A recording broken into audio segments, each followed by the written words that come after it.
All right. We're going to talk a little about Jarving riffles. And if you guys remember, way back in the day, I had Paul make me this prototype. I was trying to design this concept, showing this off on the tailgate of my truck in my yard. This is where we kind of started. And well, I started with the design, Paul built it, and then we talked about it. So I figured, hey, make one, fabricate it, we'll talk about it, and then we'll start testing it and decide where it goes from there. And we kind of simplified it to where it has basically gone to just the matting, the miner's moss or V-rib underneath with just a top punch plate. As far as for letting flow through. And these were the ones I started selling on the website that Paul was making for me. He also, of course, puts them in his highbankers up in the front, in the bottom underneath the crash box. And we got the video talking about what the Jarving Riffle does. We understand that, or if you don't, we could direct you to that video. We came out, Paul did a build where we had 2 clamps. This would hold it in the back, this would hold it in the front. Loosen these nuts, take this off, lift this up, pull your stuff out. And when I was doing the dredge design for wanting to put a Jarving riffle in there, I kind of felt that was a little problematic. So me and Paul put our heads together. We brainstormed on the phone, did a little video meeting, and we talked about things we'd want to change. And we came out with this new design. This is the new design. This is simplified. It kind of thinks it solves some of our problems as far as not just manufacturing, but the customer in the field. So what we got is you're either going to put your deep V down or both,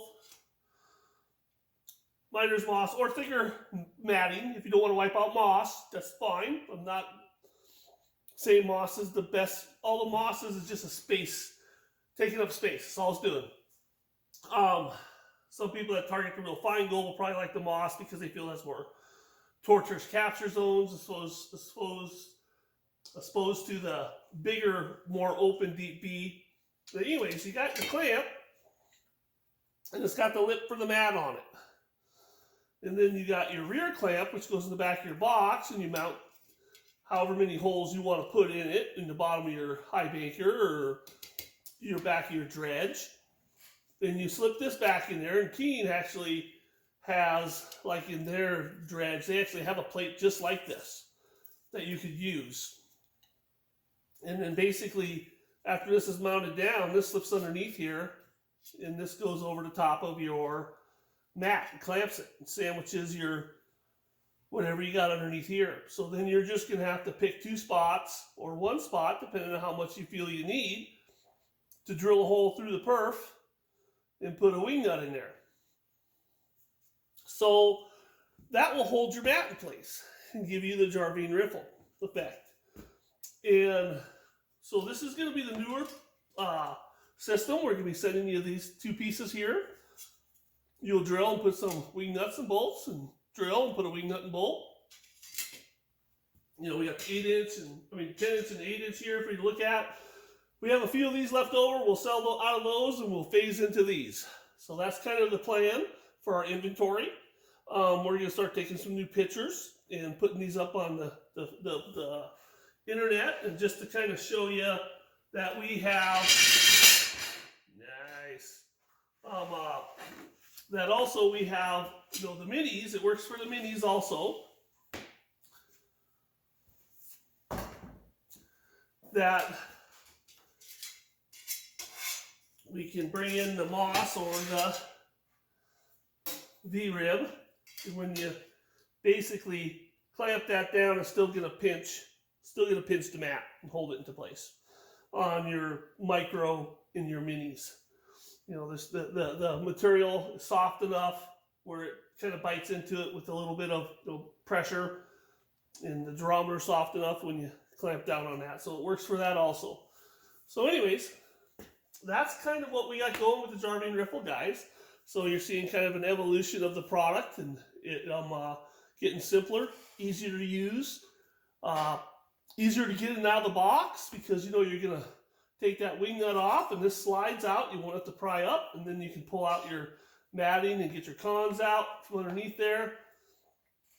And so this is where we slow everything down. Just to give you the 5-second recap, we slow everything down here so it's easier to catch instead of stuff blowing through really fast. So this is not the primary capture zone, even though we're going to probably see good recovery and good capture in here because the system is really smart and the long video is out there for you.